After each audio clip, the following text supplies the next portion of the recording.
This is John Cola with DiscountJuicers.com. Today I have another exciting episode for you. What we're going to do is we're going to show you the Breville dual disc juice processor. So the first thing you might be thinking, hey John, what's the difference between the Juice Fountain Elite, which is, the next model down, and the dual disc juice processor?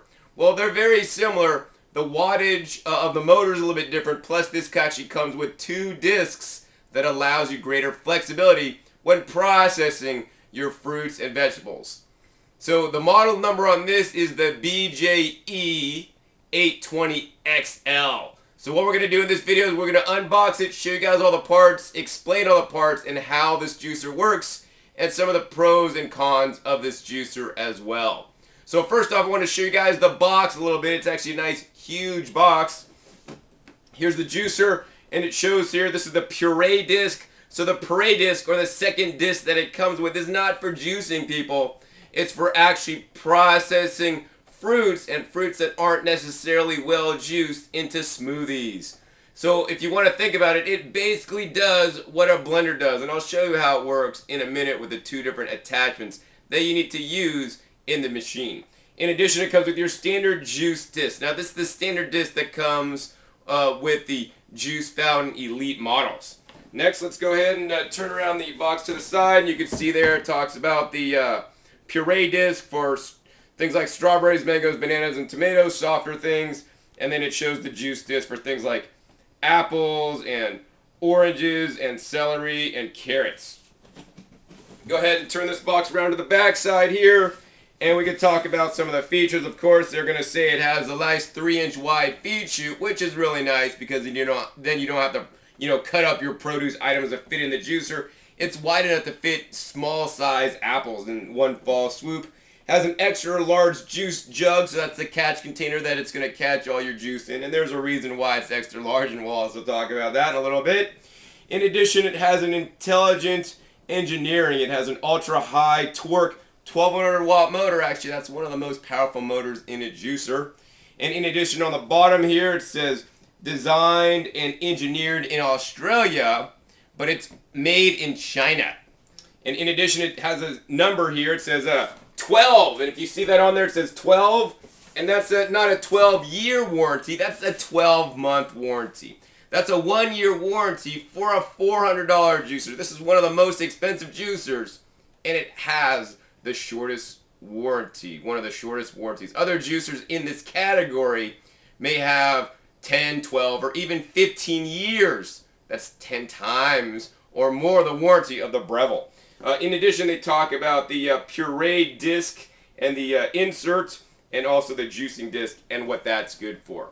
So without further ado, what we're going to do is we're going to actually open up this box and take out each piece part by part so you guys can see what comes in the box. Alright, so the first thing we're going to unbox is right here. This is the main component of the juicer, and this is the main juicer body right here. So let's go ahead and put this box to the side there. Now that we got the box out of the way, let's talk about this juicer and the main motor base. This is the powerhouse of the juicer, and this is what makes the juicer work, literally. And once again, this has only a short 1-year warranty. That being said, motors rarely fail. It's usually the other parts that fail on the machines. So this piece here, you need to have it towards the front of the machine. The front of the machine that has this little divot, that's where the spout comes out. And this should always be in its down position before you put the motor together, because what's going to happen is once you got this machine together, you're going to bring it up, and this acts as the piece that holds the juicer together, plus it's a safety latch. When this is properly clamped down, it will allow the juicer to come on, and if it's not properly latched down, it will not allow the juicer to come on. This is a little part that attaches to the blade that makes the blade spin around at up to 13,000 RPM. That's one of the fastest juicers on the market. And in general, the faster the juicer, the louder the juicer is. This machine also has 5 speeds.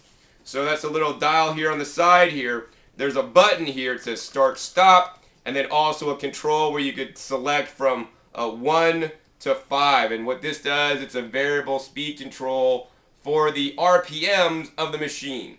So something like speed 5 is for something like carrots, and speed number 1 is what they recommend for something like grapes. That's the softer fruit and softer things. And there's all different ranges, and they have in the instruction manual printed what speed you should use for what fruit or vegetable. I think it's pretty complicated and kind of gimmicky, and most other juicers actually don't have multiple speeds. They have just one speed, and it seems to work fine for everything. Next, let's go ahead and talk about the bottom of the machine. There's some very important controls on the bottom of the machine. Number 1, the cord comes out, and this is a 3-prong cord. This model is for use in the USA. It says here model BJE820XL, 120 volts, 60 hertz, 1200 watts, made in China. In addition, on the bottom, there's a little red button there, if you could see that. That button's your overload button or reset switch. So should you work your juicer too hard, that's going to pop out and not allow the juicer to come on. So if the juicer doesn't work, flip it over and press the button to ensure that it's popped in, so your juicer is going to be fine. In addition, on the bottom of this juicer, unlike many juicers, this juicer has 3 feet. And on most juicers, these feet are rubber. These seem to be like some kind of plasticized rubber. They're not really super sticky, so this may have some challenges with walking around on something like a granite countertop, something like that. So let's go ahead and turn this guy over and take out some of the parts of the machine. One of the main parts you're going to need is the stainless steel juicing bowl. This is actually a nice quality piece here. You can see the spout right here goes in this little indentation, sits right in place, really simple, real easy. Next part, heart of the machine right here. This is your standard juicing screen and cutting blade that's integrated into one.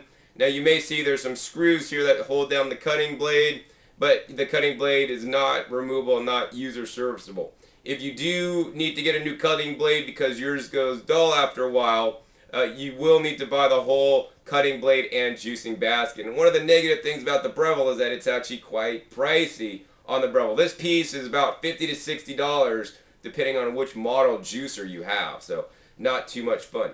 That being said, there are 2 sharp razor blades in the middle of the cutter here, and they're very effective at cutting up produce. In addition, it has these nice teeth, which are actually sharper than most other centrifugal ejection style juicers to get nice, fine cuts to probably get really high yields.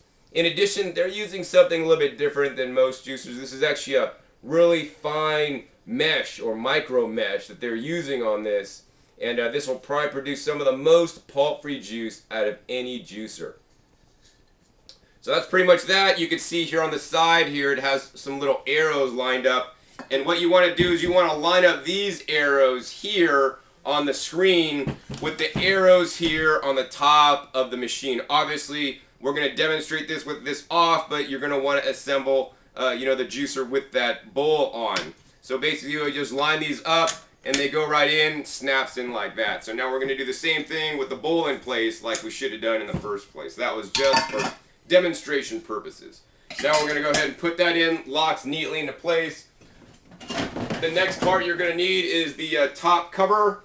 The top cover is a plastic with a stainless steel insert for the feed chute. Now you can see the feed chute is a nice 3-inch in diameter, and it'll take small size apples right down the feed chute.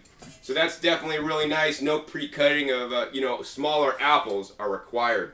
This has some little divots right here which show you that should go on the side of the machine there. I'll turn that around for you guys. You can see the divots there and the divots here line right up. You put it right in, and guess what? This thing doesn't go up because I talked about this piece should always be in the front of the machine. So we're going to have to go ahead and rotate all that around, put this back in, and simply flip that up. Kind of locks into place. Now when you do that, we're going to show you this actually on this side. That's kind of cool.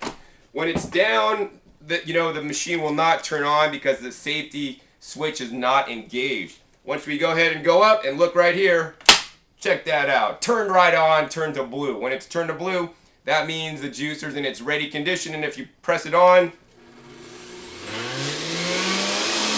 now that almost sounds like an airplane taking off in your kitchen. If you're sensitive to noise, you might want to get some earmuffs. Luckily today I have a sound meter. We're going to test the decibels right next to where my ears are. Super loud. So I don't know if you can see the decibel meter, but if I stop talking, you see that it's basically at 86 decibels running at full speed, and actually that's quite loud. Let me go ahead and turn that off for you guys.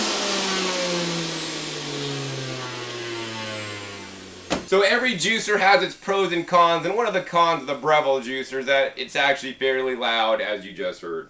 Nonetheless, we got it all built there, and let's continue on some of the parts that are in the box. Next part here is the pusher. The pusher has a nice divot in there, and you're going to line it up with a divot over here on the feed chute, and that gets pushed right in.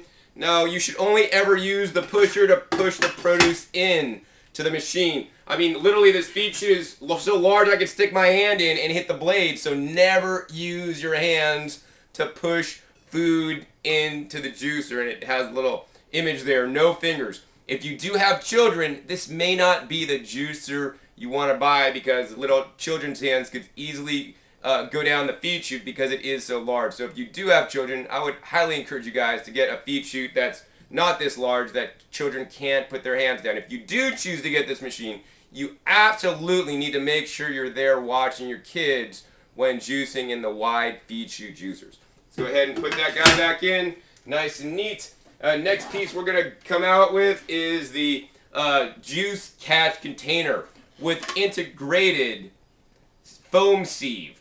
So this defrother or foam sieve basically will remove the froth, and you know, every juicer will produce some level of froth. In general, the higher the speed of the juicer, the more froth is going to be created. Why is this?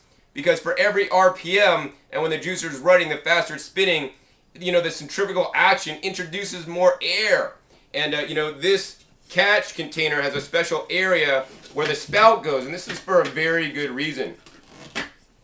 Because when you turn this juicer on, it's literally pushing air out the spout. It's pushing the juice out the spout with the air, and it's going to splash all over. So if you're just trying to use a cup underneath without this, be prepared to clean up your counter afterwards. That's why it's a really good idea to use this specific juice catch cup, and more importantly, the top piece, so that you don't get juice splashing all over your counter. In addition, you know, when you're pouring your juice out, there's going to be a layer of foam. If you don't want the foam in your juice, then you could use the defrother. Make sure you keep the top on and pour it right out, and this will keep the foam in the container and not going in your cup. If you don't mind the foam, and you can stir the foam into your juice, you could go ahead and take that off and pour it right in. So that's that, and that's how that works. Pretty simple, pretty easy. Next piece in the box, of course, is the pulp catch container. This one very simply goes in the back of the machine, much like this. You need to lean it underneath and put it under the lip and get it lined up properly so that it makes a nice tight seal. One of the tricks I like to do is I like to line this with a plastic bag to make cleanup easier so that you don't have to also clean your pulp catch container. Next part we have in here is the Puree Disc. So the Puree Disc looks very similar to the juicing disc. Let's go ahead and take that one out.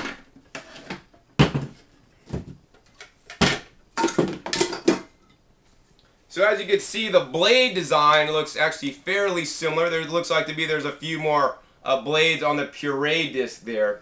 But the Puree Disc doesn't have the mesh screen because you're not going to be juicing. The Puree Disc literally just mashes everything up, or actually grinds more specifically everything up, and then kicks it out the front of the machine. Now how this works is that you're going to take this Puree Disc, and once again, there's little lines on his, and these little 3 lines line up with the arrows once again, and they just get pushed right in there. And I'll show you how that looks there. You can see we got that in there. It looks just like that.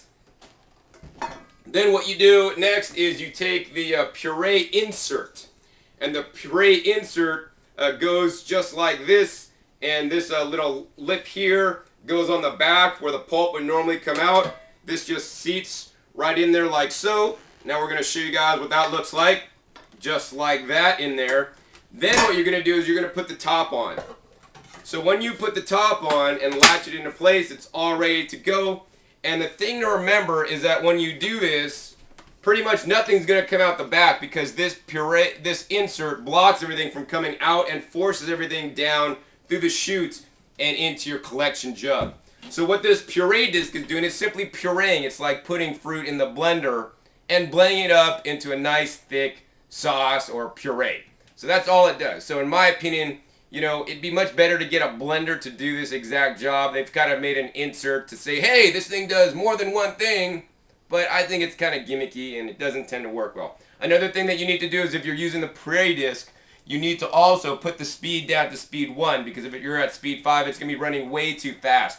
But sometimes if you're running at speed 1, the juice spout here is going to get clogged because it's not pushing the stuff out, because once again, this is meant to push out liquid. So what they recommend is turn it up to speed 5. It's going to push more air and then allow some of the stuck puree to come out. The other thing they recommend is juicing some kind of waterier fruit. So if you're doing pureeing bananas, for example, it gets stuck, add a few strawberries because it has a lot higher water content, which is actually going to cause the puree to get unstuck and come out. The next part in the box is the instruction manual. So this instruction manual is in multiple languages here. The first section is actually in English. That's really nice. Once again, on this in this book, they tell the speed number you use for pureeing fruits, and it's always at speed 1. Some of the fruits they recommend pureeing are things like apricots, bananas, kiwi fruits, mangoes, melons, peaches, pears, pineapples, raspberries, strawberries, tomatoes, and watermelon. And they also want you to remove all the seeds, pits, and stones if there's any in those, because this, once again, is like a blender. You're not going to want to put seeds or pits. It's going to mess it up.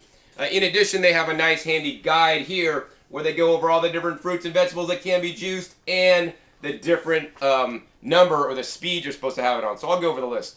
Apples, speed 5, apricots, speed 2, beets, speed 5, blueberries, speed 1, broccoli, speed 4, Brussels sprouts, speed 5, cabbage, speed 4, carrots, speed 5, cauliflower, speed 4, celery, speed 5, cucumber, speed 4, fennel, speed 5, grapes, speed 1, kiwi fruit, speed 2, mangoes, speed 2, melons, speed 1, nectarines, speed 2, oranges, speed 3, peaches, speed 2, pears hard, speed 5, pears soft, speed 2, pineapple, speed 5, plum, speed 2, raspberry, speed 1, tomato, speed 1, and watermelon, speed 1.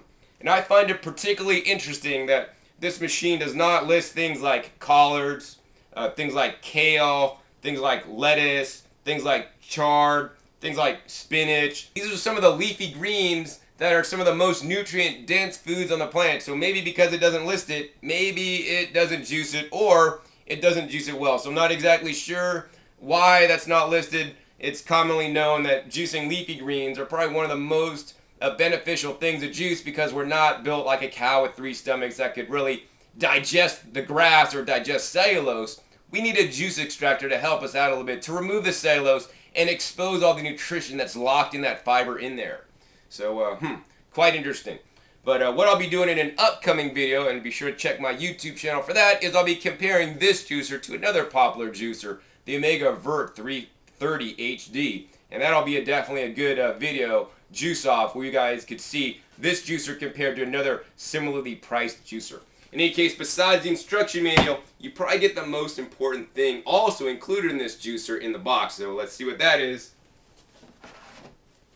Here it is right here. This is probably the most important thing, so don't forget about it. This is your cleaning brush. So some juicers come with cleaning brush and some don't. If your juicer does not come with a cleaning brush, I highly encourage you guys to buy something like this. This is just your standard dish brush, nylon bristle dish brush. Now when shopping for a dish brush, you want to try to get the dish brush with nylon bristles that's hard and firm as possible. You don't want to get the soft ones because those aren't going to work quite as well. In addition, this dish brush is kind of good because it has a kind of a spatula here, good for scraping stuff off if you need to, but it's plastic.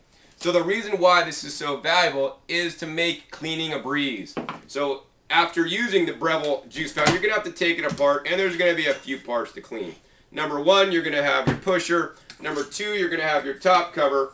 Number 3, you're generally going to have your juicing screen, or you're going to have the puree insert and the puree screen. And finally, you're going to have the juicing bowl. Now, of these parts, most of these parts will come clean if you turn on your hot water, put a little bit of dish soap on the brush, and you can just scrub all the parts with this dish brush. The exception is, and the part that you should absolutely spend the most time on, is your juicing screen.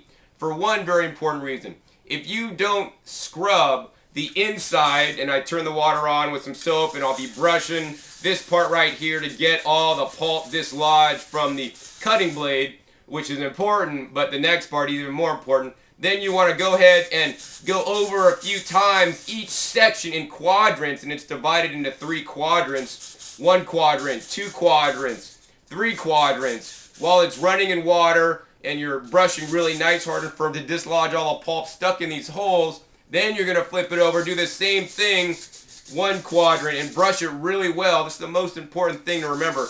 Quadrant 2, quadrant number 3. Now the reason why this is important, because if you don't wash your screen well, you're going to have some problems down the road. You might get things like leakage. You might get things like lower yield. It's just not going to work well.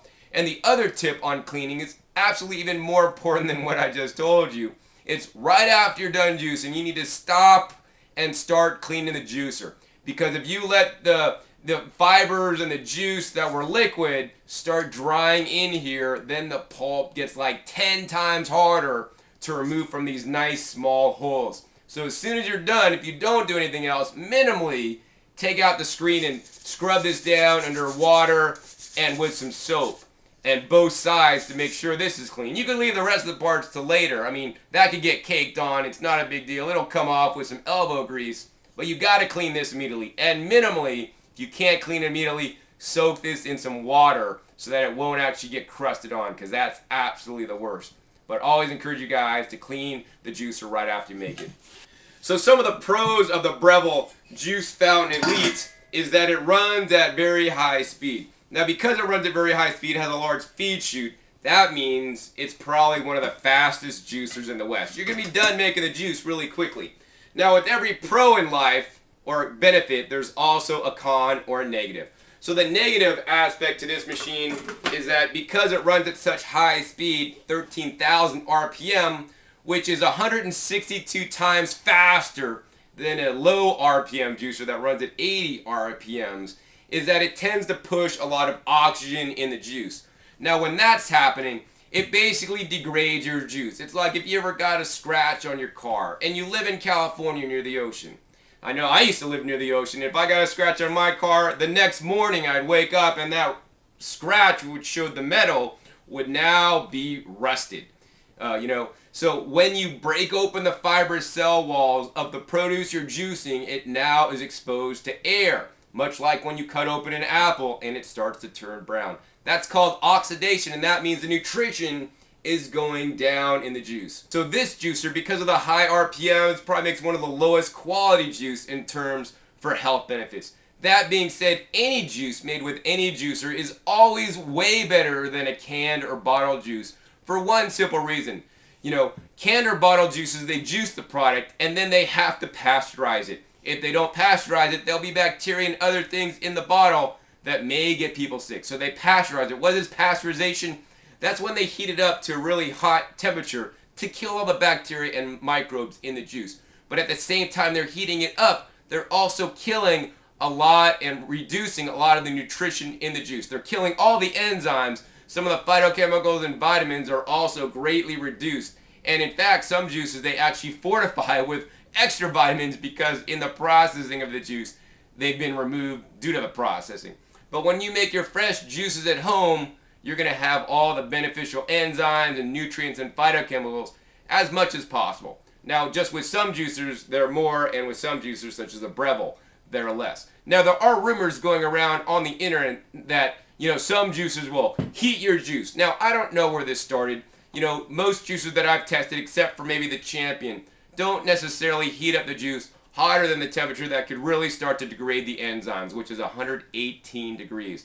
So heating the juice is not really the issue. The issue is actually the oxidation, and not many people are talking about the oxidation, but it's really important to me that you guys get the juice quality, and you guys are aware of the juice quality that you're going to be making with your juicer, because in most cases, the juicer, and I want you guys to make a one-time purchase with a juicer. You're going to buy a $400 juicer, and it should last you a long time. Unfortunately, this machine, as I mentioned earlier, only has a short 1-year warranty. Other juicers in this price category have a 10, 12, or even 15-year warranty, and that is definitely a better investment in my opinion.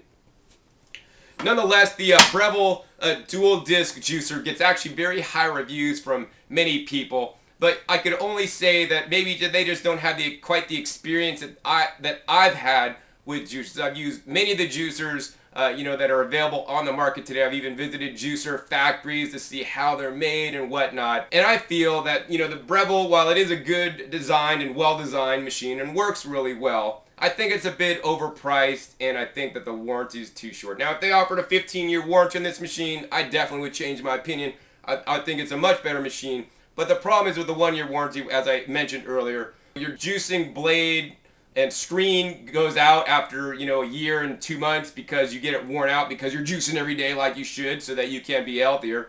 Then you got to cough up another $50 for a $400 juicer to keep on juicing, and that's just a little bit ridiculous. Nonetheless, I believe the BJE820XL dual disc juice processor is a great trophy juicer. It's kind of like that trophy wife. If you had a trophy wife or whatever, you could show her off, but maybe there's not a lot upstairs. It's kind of like that. This juicer looks really nice, really professional. It works really well, but kind of just has a short warranty and a few shortcomings. So in an upcoming episode, once again, be sure to check my other videos for an episode where I compare this to the Omega Vert juicer, and you can see a real-world actual comparison on how this compares to a juicer that actually costs just a little bit less and has a much longer warranty.